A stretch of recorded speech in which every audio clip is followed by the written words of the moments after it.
जय हिंद दोस्तों, क्या हाल है। दोस्तों आज आपके लिए फिर से एक बार हंटर 350 का रिव्यू लेकर आया हूँ। और ये रिव्यू है क्योंकि मुझे इस बाइक को 3.5 साल से ज़्यादा लगभग हो चुके हैं।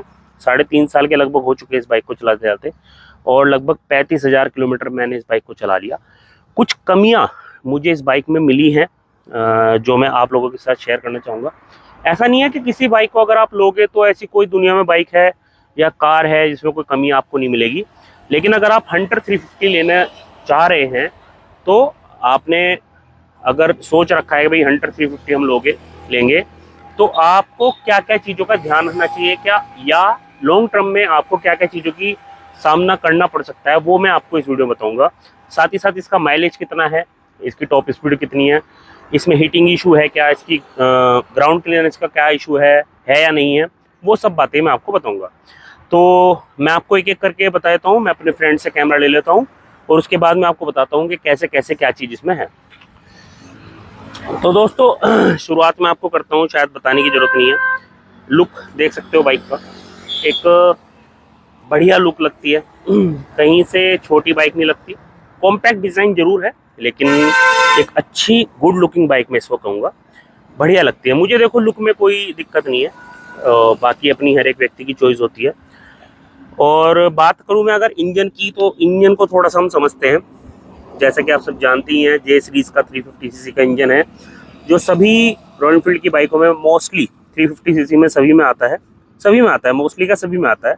पावर की आपको कमी नहीं लगेगी इस बाइक में। आप हाईवे पे जाओ या सिटी में चलाओ, बढ़िया चलती है, कोई दिक्कत नहीं होती। मुझे कभी भी ऐसा नहीं लगा कि भाई शायद इसमें थोड़ी और पावर होती तो बढ़िया होता या नहीं कम लग रही है पावर, ऐसा कभी नहीं लगा।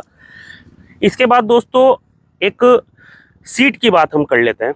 देखो अगर आप लॉन्ग राइड पे इस बाइक को लेके जाते हो तो सीट आपको दुखी करने वाली है। अभी हम कावड़ के समय पे श्री तुंगनाथ जी यात्रा पर गए थे। लगभग 400 के आसपास किलोमीटर एक साइड से पड़ता है, आना जाना 800 किलोमीटर के करीब पड़ जाता है। यकीन मानना बार बार रुकना पड़ रहा था। अगर आप 50-60 किलोमीटर जा रहे हो तो ये सीट कंफर्टेबल है, उसके बाद ये अनकंफर्टेबल हो जाती है। तो अगर आपका पर्पज़ लॉन्ग राइडिंग है तो ये बाइक आपके लिए नहीं है, तो इस चीज़ का ध्यान रखें। इसके बाद मैं आपको दिखा भी देता हूँ कितनी बाइक चली है अभी तक।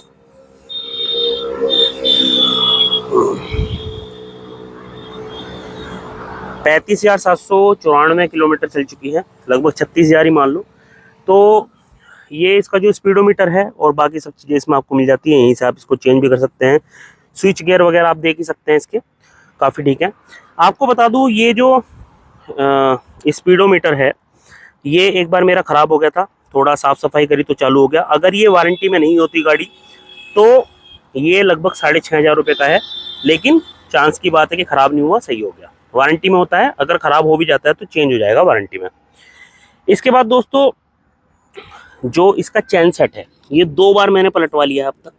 और चैन सेट के बारे में एक बात कहूँगा कि बहुत जल्दी ख़राब होता है, मतलब पता नहीं किस तरीके से बना रखा है, क्या है। जबकि मैं लुब्रिकेंट भी करता रहा, सब चीज़ करता रहा, तब भी उसके बाद ये मुझे चेंज कराना पड़ा। जो इसका टायर है मैं वो भी चेंज करा चुका हूँ। ये मोटो ग्रिप के नाम से टायर है, MRF का टायर है, लगभग 3600 रुपये का मुझे मिला था। और अभी मैंने चेंज किया तो 35,000 किलोमीटर पे आपको टायर चेंज कराना पड़ेगा, बार बार पंचर होना शुरू हो जाता है वरना। एग्जॉस्ट की साउंड वगैरह की अगर मैं बात करूँ तो बढ़िया है, एकदम फर्स्ट क्लास। मुझे नहीं लगता कि आपको बाहर से एग्जॉस्ट सिस्टम चेंज कराने की जरूरत है। बाइक थोड़ी गंदी हो रही भैया, थोड़ा इग्नोर करना उस बात को, क्योंकि आज दिवाली है, आप सबको दिवाली की बहुत बहुत शुभकामनाएं। लेकिन समय नहीं लग पाया, भीड़ बहुत ज़्यादा है बाज़ार में, तो मैं आज नहीं साफ़ करा पाया। अब दोस्तों देखिए एक चीज़ और देखिए, ये देखिए ये पूरा ब्रेक ख़राब हो चुका है, मतलब फ्रंट ब्रेक काम ही नहीं कर रहा है इसका।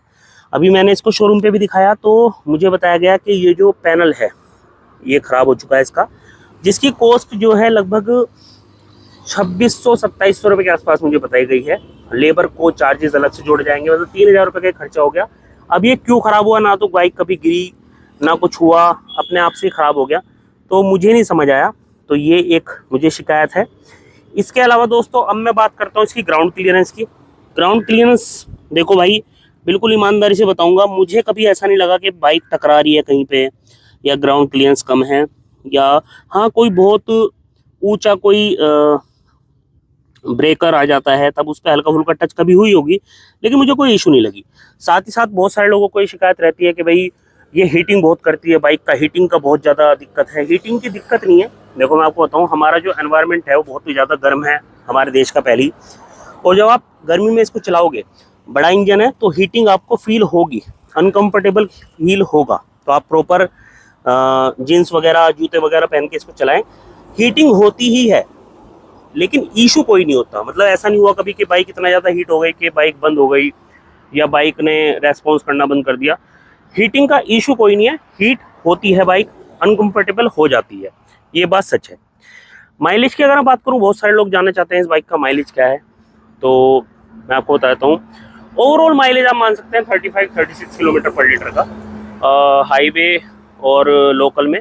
अगर आप ज़्यादा ट्रैफिक वाली कंडीशन में इसको चलाएंगे तो 32-33 ऐसा ही माइलेज आता है। हाईवे पर मैंने इसको 38-39 किलोमीटर पर लीटर का माइलेज ले लेता हूँ मैं इससे आराम से। बहुत सारे लोगों का ये कहना है कि 25 का माइलेज देती है बाइक, ऐसा बिल्कुल भी नहीं है। मैंने जितना भी इसको बाइक को चलाया है, मुझे कभी नहीं ऐसा महसूस हुआ कि 25 का माइलेज दे रही है। अब वो आप किस तरीके से चला रहे हो या कोई इशू है इंजन में, तो वो ज़रूर चेक करा लें एक बार। टॉप स्पीड की अगर मैं बात करूँ तो average top speed 120 kilometre per hour की है, इससे ऊपर भाई नहीं जाती बाइक। मेरा वेट 75-77 के आसपास है, तो इससे ऊपर बाइक जाती नहीं है। अब कोई बहुत ज़्यादा दुबला पतला आदमी इसको चलाए या किसी ऐसी जगह पर चलाए जहाँ पे ढलान हो तो स्पीड तेज़ दिखा देगा वो, लेकिन 120 की एक नॉर्मल स्पीड है। हर 5000 किलोमीटर पर इसकी सर्विस होती है। सर्विस की कॉस्ट जो है, अगर आपकी फ्री सर्विस नहीं है तो मान के चलिए 2000 रुपये के आसपास का खर्चा आ जाता है। हर 5000 पर आपको ऑयल चेंज नहीं कराना, ये अच्छी बात है। दूसरी मतलब पहली सर्विस के बाद दूसरी सर्विस जब होगी उस पर ऑयल चेंज कराना है, फिर तीसरी छोड़ के चौथी सर्विस जब होगी उसको ऑयल चेंज कराना है। तो हर 10,000 किलोमीटर पे आपको ऑयल चेंज कराना है। तो एक सर्विस आपको सस्ती पड़ेगी, दूसरी सर्विस आपको महंगी पड़ेगी। ओवरऑल देखो बहुत अच्छी बाइक मैं इसको मानूंगा। बस इतनी बात है कि रॉयल एनफील्ड के जो पार्ट्स हैं वो थोड़े महंगे मुझे लगे, कॉस्टलियर साइड लगे। एक बार इसमें ABS की लाइट जो है आनी शुरू हो गई थी, लेकिन वो अपने आप ही चली गई। अब इसमें कोई इशू नहीं है। एक बार इसमें थ्रोटल बॉडी में प्रॉब्लम आ गई थी, बाइक को स्लो छोड़ते बाइक बंद हो रही थी। थ्रोटल बॉडी चेंज हुई है। थ्रोटल बॉडी देखो ये होती है ये अंदर, तो वो चेंज हुई है, वो भी गारंटी में चेंज हुई है। लेकिन जो एक्सटर्नल पार्ट होते हैं जैसे चैन हो गया, क्लच बॉक्स में जो होती हैं चीज़ें, या फिर आपकी वायर वगैरह हो गई, ये सब चीज़ें वारंटी में नहीं आती। तो पार्ट्स काफ़ी महंगे हैं। बाकी हो सकता है कि ये शायद मेरे साथ ही हो। ओवरऑल बहुत बढ़िया मैं बाइक इसको कहूँगा। और अगर आप इसको लेना चाहते हैं तो 2 लाख रुपए से नीचे में कीमत में पड़ रही है। 18% GST भी उस पर हो चुकी है। बहुत ही बढ़िया चॉइस है। रेटिंग में इसको ओवरऑल 4.5 की देना चाहूँगा 5 में से। तो ये था मेरा पूरा एक एक्सपीरियंस। आशा करता हूँ आपको वीडियो अच्छी लगी होगी। आज के लिए इतना ही। जय हिंद, टेक केयर।